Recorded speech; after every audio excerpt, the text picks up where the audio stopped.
बिस्मिल्लाहिर्रहमानिर्रहीम। दुनिया में बुत परस्ती का आगाज़ कैसे हुआ? हज़रत आदम की औलाद में कैसे बुत परस्ती शुरू हुई? सबसे पहले किसका बुत बनाया गया? सबसे पहला शख्स कौन था जिसने बुत बनाया? आखिर क्या वजह थी कि एक अल्लाह को मानने वालों को बुतों की ज़रूरत पड़ गई? आज की वीडियो इन्हीं सवालात के गिर्द घूमने वाली है। हज़रत आदम की वफ़ात के 126 साल बाद हज़रत नूह अलैहिस्सलाम पैदा हुए। बाज़ रवायात में बताया जाता है कि 146 साल बाद हज़रत नूह अलैहिस्सलाम की विलादत बासआदत हुई। मशहूर तारीख दान मुकातिल लिखते हैं कि हज़रत नूह का असल नाम अल-सकन था, जबकि कुछ रवायात में उनका असल नाम अल-साकिन और अब्दुल गफ़ार लिखा गया है। लेकिन जब हज़रत नूह अलैहिस्सलाम 40 साल तक रोते रहे तो उनका नाम नूह पड़ गया। नूह के लग़वी माने बहुत ज़्यादा रोने वाले के हैं। हज़रत नूह के वालिदैन मोमन थे और हज़रत नूह के वालिद का नाम शीस था और वालदा का नाम कैशूश बिन्त काबिल था। अल्लाह ताला ने हज़रत नूह अलैहिस्सलाम को तब नबूवत अता फरमाई जब बुतों की पूजा अरूज पर पहुंच चुकी थी। हर तरफ शिर्क का बोल बाला हो चुका था। लोग गुमराही में डूब चुके थे। सवाल यहाँ ये पैदा होता है कि आखिर इतनी जल्दी इंसान बुतों की पूजा में कैसे लग गए? अभी तो हज़रत आदम की चौथी पीढ़ी भी ना आई थी। मशहूर मुहद्दिस और तारीखदान हज़रत इब्न जरीर रहमतुल्लाह अलैह मोहम्मद बिन कैस से सनद के साथ रवायत करते हैं कि हज़रत आदम की औलाद में हज़रत नूह से पहले कुछ बहुत नेक लोग थे। उनकी पैरवी करने वालों की तादाद बहुत ज़्यादा थी। लोग उनकी ऐसे ही मानते थे जैसे नबी की मानते हैं। नाउज़ुबिल्लाह, ये तादाद में 5 थे जिनका नाम वुद, सवा, यहूस, यौम और नसर थे। लोग उनसे बेहद मोहब्बत करते थे। जब उन 5 का इंतकाल हुआ तो लोग रंजीदा रहने लगे। शैतान ने लोगों के दिलों में ये बात डाल दी कि जिन जगहों पर ये लोग बैठा करते थे क्यों ना उनकी जगह पर उनकी निशानियां रख दी जाएं। शुरू में कुछ निशानियां रखी गई जो कि उनके इस्तेमाल शुदा अशियाँ थी।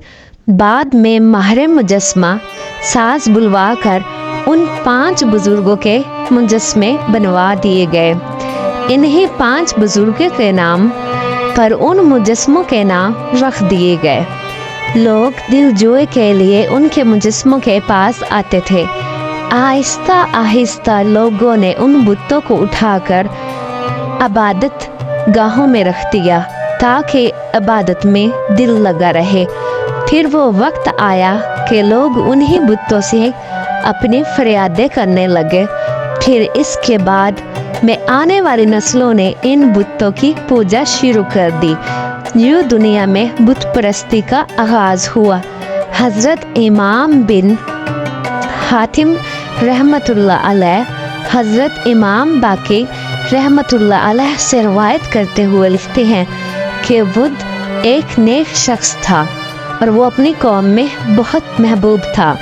जब वो फौत हो गया तो उसकी कौम के लोग बाबुल की सरजमीन पर उसकी कब्र के इर्द गिर्द बैठकर रोते रहे। जब इब्लीस ने उनकी आहो बका देखी तो वो एक इंसान की सूरत में आया और कहने लगा, मैंने तुम्हारे रोने को देख लिया, तो तुम्हारा क्या ख्याल है? मैं तुम्हारे लिए इस बुत की एक तस्वीर बना दूं। तुम अपनी मजलिस में इस तस्वीर को देखकर उसे याद किया करो। तो उन्होंने इससे इत्फाक किया तो उसने बुत की तस्वीर बना दी। جس کو وہ اپنی مجلس میں رکھ کر اس کا ذکر کیا کرتے۔ جب ابلیس نے یہ منظر دیکھا تو کہا میں تم میں سے ہر ایک کے گھر بت کا ایک مجسمہ بنا کر رکھ دوں تاکہ تم میں سے ہر شخص اپنے گھر میں بت کا ذکر کیا کرے۔ انہوں نے اس بات کو بھی مان لیا۔ پھر ہر گھر میں ایک ایک بت بنا کر رکھ دیا گیا۔ پھر ان کی اولاد بھی یہی کچھ کرنے لگے۔ پھر اس کے بعد ان کی جو بھی نسلیں آئیں تو وہ بھول گئیں کہ وہ بت ایک انسان تھا، اس کو خدا مان کر اس کی عبادت کرنے لگے۔ پھر انہوں نے اللہ کو چھوڑ کر اس بت کی پرستش شروع کر دی۔ پھر اللہ پاک کو چھوڑ کر جس بت کو سب سے پہلے پرستش شروع کی گئی وہ بت نام کا بت تھا۔ اللہ تعالیٰ نے سورہ نو میں ان کے ذکر کیا ہے۔ چنانچہ اس مشرک قوم کی اصلاح کے لیے اللہ نے حضرت نوح علیہ السلام کو پیغمبر بنا کر بھیجا۔ اب بات یہ ہے عرب میں بت پرستی کا آغاز کیسے ہوا؟ کعبہ کے متولی خاندان جس نے 500 سال تک کعبہ کی تولیت کی، ان میں ایک شخص عمر بن اللہ بن کمح تھا، سال تک کی طویل عمر پائی۔ اسی انسان نے کعبہ کو بتوں سے بھر دیا تھا۔ ہر عمر بن اللہ نے کعبہ میں بت صرف اس لیے رکھے کہ لوگ ایک اللہ کو بھول کر میری اطاعت میں آ جائیں۔ نعوذ باللہ۔ عرب میں ہی پھر اللہ نے اپنے آخری اور پیارے رسول حضرت محمد صلی اللہ علیہ وآلہ وسلم کو بھیجا، جنہوں نے نہ صرف خانہ کعبہ کو بتوں سے پاک کیا بلکہ ایک ایسا دین ہمارے حوالے کیا جس پر چل کر ہم اشرف المخلوقات کہلوانے کے حقدار ہو گئے ہیں۔ اللہ پاک ہمیں اور ہماری اولادوں کو شرک جیسے ناسور سے دور رکھیں، تمام بیماروں کو ہر بیماری سے پاک کر دے اور ہمیں نبی پاک صلی اللہ علیہ وآلہ وسلم اور ان آل سے بے پناہ محبت عطا فرمائے۔